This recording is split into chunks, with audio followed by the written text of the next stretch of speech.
Hello दोस्तों, कैसे हो आप सब। उम्मीद है सब अच्छे होंगे। और एस्टेट की जो सीडीपी की सीरीज मैंने स्टार्ट की है उसका सेकंड पार्ट करने वाले हैं। और कुछ और ये 2018 में 2018 में जो क्वेश्चंस आए थे पीजीटी लेवल पर वही आज हम कंटिन्यू करेंगे। कल भी हमने इसके बारे में ही किए थे, ठीक है, यही क्वेश्चन किए थे। अब क्या है कि a teenager feels that no one has ever been as deeply in love as he is.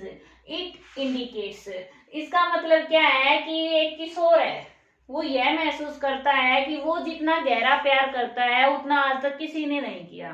तो यह क्या दिखाता है, इनमें से हमें ऑप्शन छांटना है। अब सभी की यही रहती है ना, जब एडोलेसेंस में होते हैं तो क्या कहते हैं कि मेरे जितना तो कोई प्यार नहीं करता। और वो जब उनको धोखा मिलता है ना तो दर्द होता है, वो उसके बारे में भी यही सोचते हैं कि जैसा मुझे दर्द हो रहा है ना ऐसा तो किसी को नहीं होता।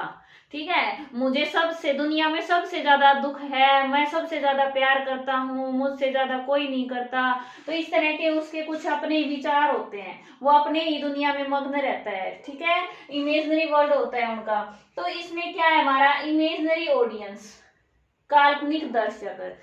तो काल्पनिक दर्शक होता है, ये अलग टर्म है कि उसमें क्या है, दूसरों के बारे में सोचना।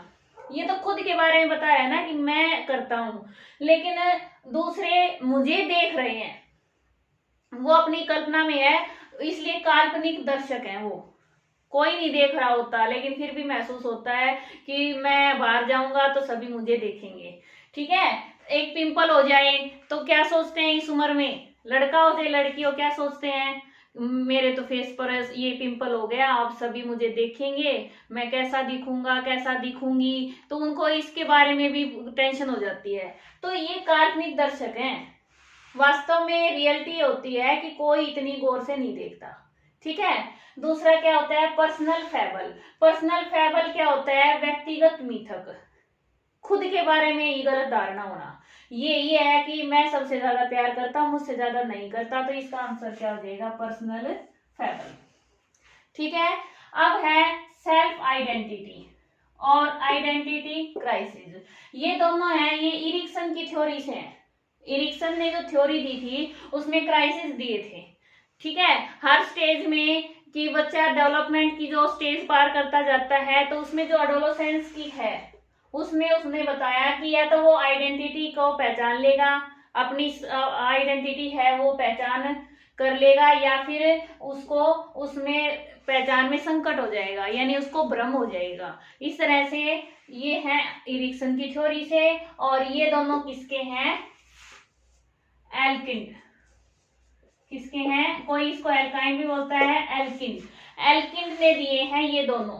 और ये क्या है, अगर कोई पूछ ले कि भाई एल्किन ने ये क्या बताया है, तो उन्होंने बताया है ईगोसेंट्रिज्म। ईगोसेंट्रिज्म इन एडोलेसेंस। ठीक है, ईगोसेंट्रिज्म इन एडोलेसेंस के ये दो कंपोनेंट हैं। क्या है, कंपोनेंट्स, घटक, हिंदी में कहेंगे इसको घटक। और ईगोसेंट्रिज्म को अहम केंद्रवाद।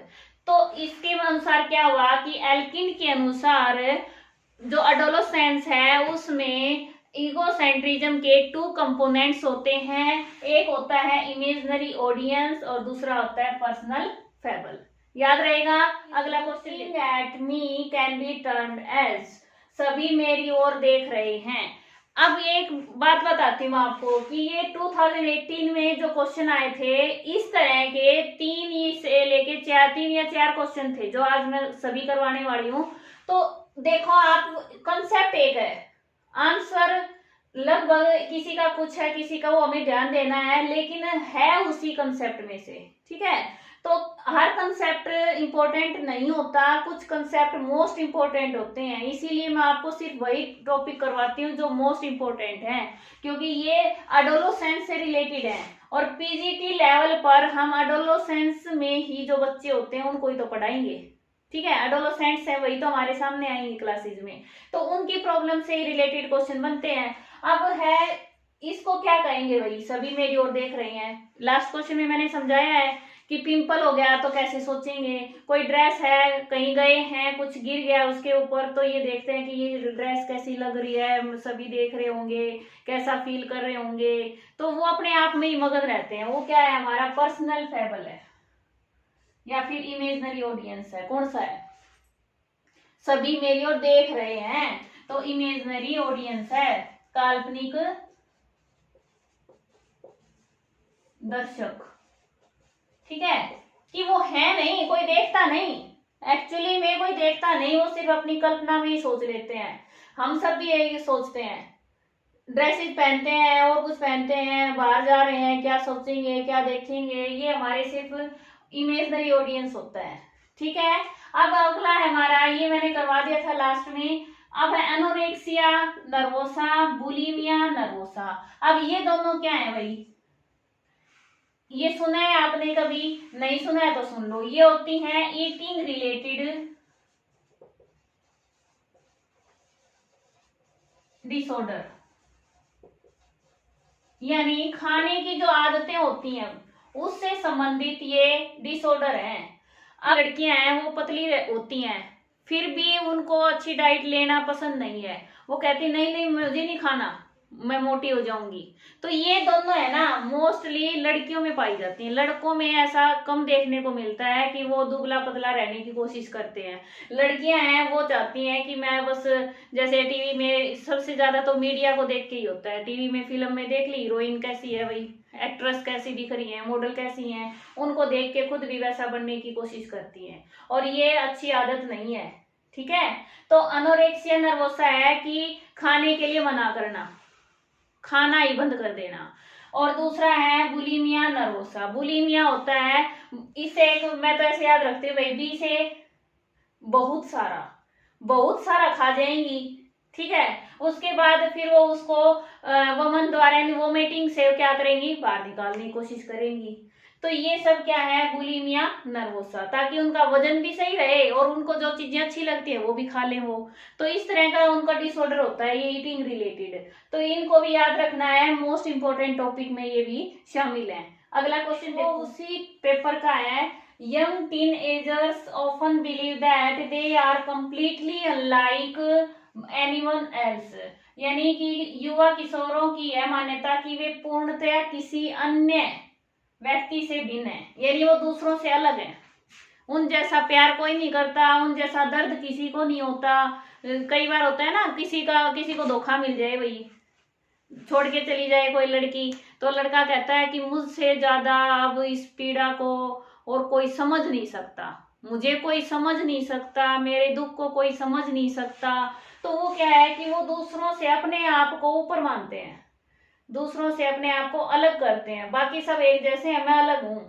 तो ये उनकी जो भावना है उसको क्या कहेंगे हम, पर्सनल फेबल। उनकी खुद की तो है नहीं ना, वास्तव में वो खुद ही अपने आप को मान रहे हैं, तो उनका पर्सनल फेबल है। ठीक है, इस तरह से क्वेश्चन करने। नेक्स्ट क्वेश्चन देखिए, which of the following is not true about daydreaming among adolescents, कि जो अडोलोसेंट्स हैं, किशोर हैं, वो क्या करते हैं, डे ड्रीमिंग करते हैं, दिवा सपन देखते हैं। डे ड्रीमिंग सबको पता है, हवाई किले बनाना। ठीक है, वो सब क्या है, डे ड्रीमिंग होती हैं। तो इसके बारे में ये 4 ऑप्शन दिए हैं, जो सही नहीं है को ध्यान में दे देना भैया। ठीक है, करेक्ट नहीं है वो ढूंढना है। सबसे पहला, it is a form of active play, सक्रिय खेल का रूप है। ठीक है, the roles adolescents adopt in day dreaming are heroic, वो ज्यादातर अपने आप को किस उसमें रोल में देखते हैं, हीरो के रोल में देखते हैं। ठीक है, तो हीरोइक रोल प्ले करते हैं वो। It involves more physical activity than mental, कि जो मानसिक के बजाय शारीरिक क्रिया ज्यादा होती है। अब आप एक बात बताइए, तो अगला है, it involves more mental activity than physical, कि मानसिक क्रिया ज्यादा होती है शारीरिक की बजाय। अब आप बताओ कि डे ड्रीमिंग कैसे होती है भाई, शरीर से कोई क्रिया की जाती है, नहीं की जाती ना, सिर्फ हम सोचते हैं, हमारे मानसिक क्रिया मेंटल प्रोसेस ही होता है उसमें। तो इसमें कौन सा आ जाएगा हमारा, ये ऑप्शन हमारा गलत है। ठीक है, तो हमें चुनना वही है जो सही नहीं है। तो इसमें मानसिक की बजाय शारीरिक क्रिया ज्यादा होती है, ये गलत है। क्या होती है? ये मेंटल एक्टिविटी होती है, इसलिए ऑप्शन 3 इज करेक्ट। समझ आया? अगला देखो, नेक्स्ट क्वेश्चन देखिए, what is the correct sequence of 4 elements of observational learning. अब ऑब्जर्वेशनल लर्निंग है जो निरीक्षणात्मक अधिगम, उसके 4 तत्व हैं, उनको सही क्रम में लगाओ। तो सबसे पहले तो हमें ये पता होना चाहिए कि निरीक्षणात्मक अधिगम होता क्या है, ऑब्जर्वेशनल लर्निंग क्या होती है। मैंने कल भी क्वेश्चन करवाए थे इससे रिलेटेड, अब फिर से बता देती हूँ कि ये बंडूरा की सोशल लर्निंग थ्योरी है। इसको ऑब्जर्वेशनल लर्निंग भी कहते हैं, यानी निरीक्षणात्मक अधिगम भी कहते हैं, और सामाजिक अधिगम भी कहते हैं। इसका मतलब क्या है कि इस थ्योरी में जो है कंसेप्ट, एक है मॉडलिंग, कल करवाया था मैंने, मॉडलिंग का कंसेप्ट है, और इमिटेशन है, यानी अनुकरण से सीखना, नकल करके सीखना, किसी दूसरे को अनुकरण करके उसको देख कर वैसा ही करना, उस तरह से सीखना, क्या होता है? Observational learning. तो ये कंसेप्ट है, ये याद रखने के होते हैं कि भाई ऑब्जर्वेशन यानी देखकर, किसी को ऑब्जर्व करके सीखना, अनुकरण से भी क्या होता है? किसी को देखकर सीखना।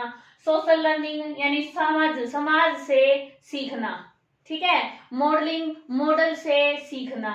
तो ये सभी एक ही थ्योरी के कंसेप्ट, एक ही थ्योरी के नाम है, अलग अलग, इनको याद रखना। ये एल्बर्ट बंडूरा की थ्योरी है, और उन्होंने 4 एलिमेंट दिए हैं इसमें। कौन कौन से दिए हैं? अटेंशन है, रिटेंशन है, रिप्रोडक्शन है, और मोटिवेशन है। तो इसका सही क्रम कौन सा होगा? इसका होगा अटेंशन, रिटेंशन, रिप्रोडक्शन, मोटिवेशन। ठीक है, ये इसका सही क्रम है, करेक्ट सीक्वेंस है। अगला देखो, अच्छा इसमें ये बता देती हूँ, अटेंशन क्या होता है? अवधान, यानी किसी भी लर्निंग को सीखने के लिए, जैसे उन्होंने बोबो डॉल पे एक्सपेरिमेंट किया था, एक टेडी बियर जैसी डॉल थी, और उसको उन्होंने बच्चों के सामने, यानी उसको मारा पीटा, और थोड़ी देर बाद जब बच्चों को ये दिखाया गया, तो बच्चे जब अकेले छोड़े गए तो वो भी उसको ऐसे ही बिहेव करते हुए दिखाई दिए। तो अटेंशन, यानी सबसे पहले कुछ भी सीखना है तो अटेंशन होनी जरूरी है। अगर आप अभी सीखना चाह रहे हो तो अटेंशन के साथ सीखोगे तो ही आपको याद होगा। अटेंशन होगी तो धारण करना, ठीक है, हम उसको ग्रहण कर पाएंगे, हम उसको सीख सकेंगे, हमारे अंदर यानी हम उसको कंसेप्ट को ग्रहण करेंगे, धारण करेंगे। फिर है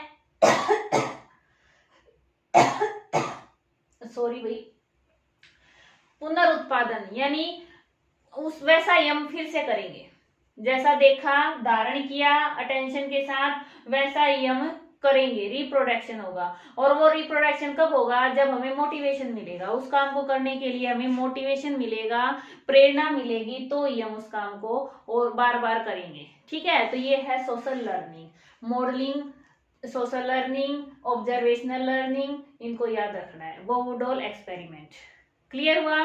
नेक्स्ट देखो, और एक क्वेश्चन यही आया हुआ था इसमें कि बोबो डॉल एक्सपेरिमेंट है वो किस थ्योरी से संबंधित है, इसलिए वो मैं क्वेश्चन नहीं लिख रही, छोटा सा क्वेश्चन है, वो भी आपका हो जाएगा। उसमें क्या आ जाएगा आंसर? Observational learning. ठीक है, नेक्स्ट क्वेश्चन है हमारा, विच of the following is not true, not true about a reward. Reward के बारे में क्या सही नहीं है? रिवार्ड यानी इनाम, पुरस्कार। तो पुरस्कार के बारे में कौन सी बात सही नहीं है वो बतानी है। It is A type of bribe, यानी रिश्वत का एक प्रकार है।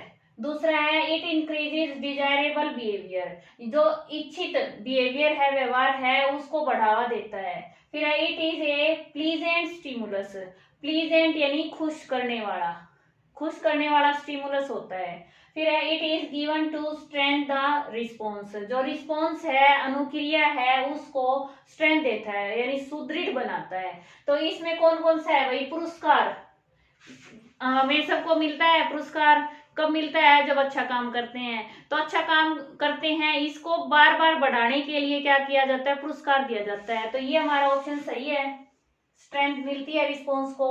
दूसरा, प्लीजेंट स्टिमुलस, पुरस्कार तो कोई अच्छा ही होगा, ठीक है, कोई ये तो है नहीं कि किसी को थप्पड़ मार के पुरस्कार देंगे, नहीं दे सकते ना। तो क्या होगा? प्लीजेंट होता है, खुशी देता है। फिर है, इंक्रीज डिजायरेबल बिहेवियर, ये भी होगा कि जो हम चाहते हैं वो बिहेवियर है उसको इंक्रीज करेगा। और it is A type of bribe, यानी रिश्वत का प्रकार है ये है नहीं, रिश्वत का प्रकार है ये दिया है तो ये नहीं है रिश्वत का प्रकार, इसलिए ये नॉट ट्रू है। ठीक है, ये आंसर हमारा सही है। आगे देखो, playmate in the same way that he has been punished at home, it is an example of, यानी कोई बच्चा है वो क्रोधित हो जाने पर अपने सहपाठी को ठीक उसी प्रकार मारता है जैसे उसे घर पर मारा जाता है, उसको सजा दी जाती है। तो ये किस तरह का उदाहरण है? अब आप देख सकते हैं कि वो बच्चा सीख कहाँ से रहा है, उसने देखा है, उसको सजा दी जाती है, तभी तो वो सीख रहा है, तभी उसने सीखा है मारना। तो वो किससे सीख रहा है? ऑब्जर्वेशनल लर्निंग से। ये कंसेप्ट कितना इंपॉर्टेंट है, इस पेपर में काफी सारे क्वेश्चन पूछे गए हैं। तो ये क्या हो जाएगा? निरीक्षणात्मक लर्निंग, यानी देख कर सीख रहा है, अनुकरण से सीख रहा है बच्चा, इमिटेशन से। ठीक है, तो इसका आंसर क्या जाएगा? Observational learning. समझ आया? अब जैसे ऑपरेंट कंडीशनिंग है, यानी क्रिया प्रसूत सिद्धांत, तो ये किसकी है? स्किनर की। क्लासिकल किसका है? पावलोव का है। और इनसाइड लर्निंग कोलर की। अंतर्दृष्टि सिद्धांत। Not a form of immaturity of thinking during adolescence as proposed by Elkind. तो एल्किन ने किशोरावस्था में जो अपरिपक्व चिंतन है, अपरिपक्व क्यों कहा है? क्योंकि बच्चों का जो चिंतन है वो पूरी तरह से मैच्योर नहीं होता एडोलेसेंस में। ठीक है, तो इसलिए उनके चिंतन को उन्होंने अपरिपक्व बोला है, इमेच्योर बोला है। उसका किस इसमें से कौन सा उदाहरण नहीं है? अब आप ध्यान से देख सकते हैं, इस तरह के क्वेश्चन है ना, कई बार हम क्या करते हैं कि हमारा जो मेमोरी बेस की बजाय हम अंडरस्टैंडिंग बेस पे करें ना, समझ के करें, तो आसानी से कर सकते हैं। कैसे? अब जैसे मैंने बताया था आपको कि एल्किन ने दो तरह की बताए थे, पर्सनल फेबल और दूसरा क्या था हमारा? Imaginary audience. दर्शवाद, कि मैं हूँ वो आइडल हूँ, मेरे जैसा कोई नहीं है दूसरा। ठीक है, मेरा दर्द खुशी सब मेरे सबसे अलग है। फिर है आर्ग्यूमेंटेटिव, यानी वाद विवाद। आपने देखा होगा कि एडोलेसेंस है वो अपनी पेरेंट्स के साथ भी आर्ग्यू करते रहते हैं। ठीक है, सबके साथ आर्ग्यूमेंट करते हैं, तो ये भी हमारा क्या होगा? इसका उदाहरण है एडोलेसेंस का। फिर है असर्टिवनेस, सुनिश्चितता या आग्रहिता। सुनिश्चितता, यानी अपने हर काम के लिए वो सुनिश्चित कोई भी प्लानिंग करते हैं, सुनिश्चितता रखते हैं। तो ये आगे देखो, स्पेशलनेस, यानी विशिष्टता की प्रवृत्ति, कि मैं स्पेशल हूँ, वो भी होता है उनमें, पर्सनल फेबल होता है, मैं स्पेशल हूँ। ठीक है, तो ये भी है, ये भी है, ये भी है, तो बच कौन सा गया? असर्टिवनेस, यानी सुनिश्चितता नहीं होती।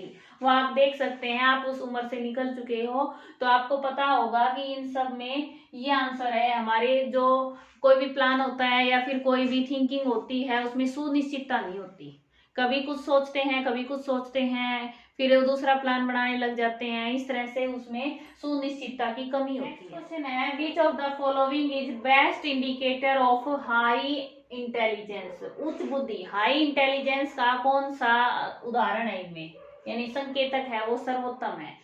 अब आप देखिए, scoring 103 on an IQ test, IQ test पर 103 नंबर लेने। Reciting poem from memory, memory से पोएम को याद करना, स्मृति आधारित। अर्निंग हाई ग्रेड्स, जो क्लास टेस्ट होते हैं, जो क्लासेस यानी हम अगले ग्रेड उसमें जाते हैं तो उसमें हाई ग्रेड्स, अच्छे नंबर लेना, अच्छे ग्रेड से पास होना। फिर है not making the same mistakes after receiving feedback, कि फीडबैक मिलने के बाद दोबारा से वही मिस्टेक ना दोहराना। ठीक है, नॉट मेकिंग सेम मिस्टेक को दोबारा से ना करना। अब इसमें हम ये क्वेश्चन है ना, ये सिर्फ समझ के कर सकते हैं। क्यों?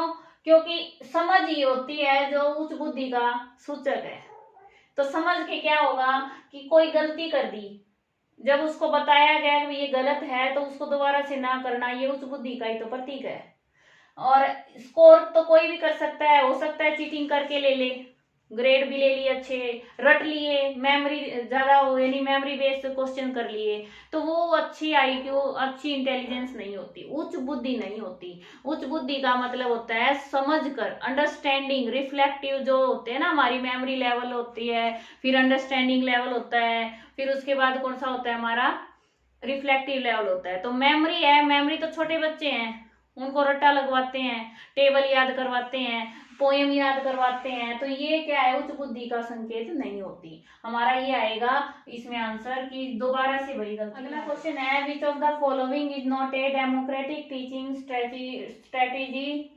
कौन सी शिक्षण व्यू रचना लोकतांत्रिक नहीं है। लोकतंत्र क्या होता है भाई, जहां पर सबको आजादी होती है अपनी बात कहने की, सुनने की, अपने विचार देने की, वो होता है लोकतंत्र। अब लोकतंत्र नहीं है प्रॉब्लम सॉल्विंग, समस्या समाधान विधि। इसमें क्या होता है, बच्चों को समस्या प्रस्तुत की जाती है और उससे जुड़े वो सुझाव देते हैं, यानी प्रॉब्लम को सॉल्व करते हैं। तो इसमें फ्रीडम है उनको, हाँ है। फिर है प्रोजेक्ट। प्रोजेक्ट विधि क्या होती है, उसमें भी बच्चों को स्वतंत्रता है, वो अपने प्रोजेक्ट सबमिट कराते हैं, अपने विचार उसमें शामिल करते हैं। फिर है डिस्कवरी, खोज विधि। तो खोज विधि भी कौन करता है, बच्चे करके लाते हैं, ठीक है, बच्चे करते हैं काम। तो ये भी क्या है, डेमोक्रेटिक है। अब बच गई हमारी डीमोनेस्ट्रेशन यानी प्रदर्शन विधि। प्रदर्शन में क्या करते हैं, सिर्फ दर्शक बन के रह जाते हैं बच्चे। तो प्रदर्शन विधि है वो हमारी क्या है, लोकतांत्रिक नहीं है, ठीक है, डेमोक्रेटिक नहीं है। तो आंसर हमारा आ गया प्रदर्शन विधि। समझ आया। और अगर किसी का कोई डाउट है इन क्वेश्चन से रिलेटेड तो आप लिख सकते हैं कमेंट में, आपका डाउट जरूर क्लियर होगा। और आज के लिए इतना ही, क्योंकि काफी सारे कंसेप्ट हो जाते हैं जो मिक्स हो जाएंगे। कल के लिए एक वीडियो और बनाते हैं इस क्वेश्चन पेपर को लेके। थैंक्स फॉर वॉचिंग, आपका दिन शुभ हो, धन्यवाद।